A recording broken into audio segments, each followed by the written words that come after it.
$1 billion in marijuana sales in Oklahoma. It is a green gold rush. However, as marijuana businesses grow, so do complaints. 2 Works For You investigates how complaints are handled, and Mason MAURO discovers why some say their concerns aren't getting quick attention.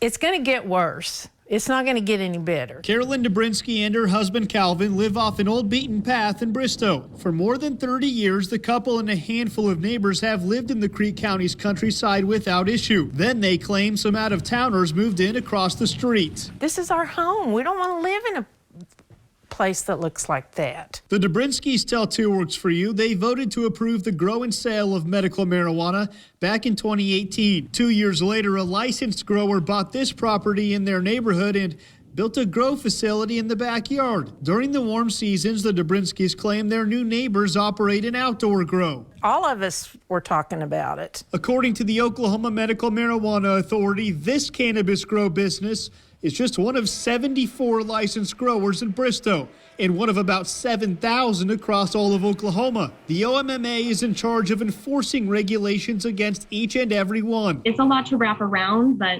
we've been strengthening those relationships and working together very well. Dr. Kelly Williams, the program's director, says the OMMA only had 60 days to get up and running after medical cannabis was legalized. She admits her agency is playing catch up to visit and inspect every grow business in the state. Right now, the OMMA only has 1 compliance coordinator and 4 field inspectors running down the cannabis checklist for all those sites. There's still a lot of regulatory teeth that we lack. But her agency isn't the only line of defense against bad actors in the bud business. The Oklahoma Bureau of Narcotics cracks down on illegal activity among marijuana growers and processors. Right now, our top priority will be the criminal complaints, whether that's coming from a competing business or a neighbor across the street. Dobrinski's complaint falls under OBN jurisdiction. The agency requires each outdoor grow to house its plants behind an 8-foot-tall barrier wall. If the marijuana flowers are within eyesight from a neighbor's yard, the fence must block the view. I can't say that's a privacy fence at all.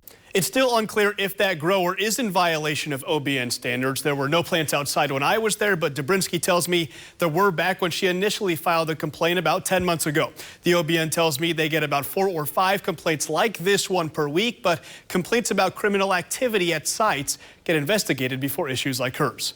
Mason MAURO, 2 Works For You. Mason says the OMMA is in the process of training 11 more compliance inspectors, and their goal is to get out and inspect every grow facility this year.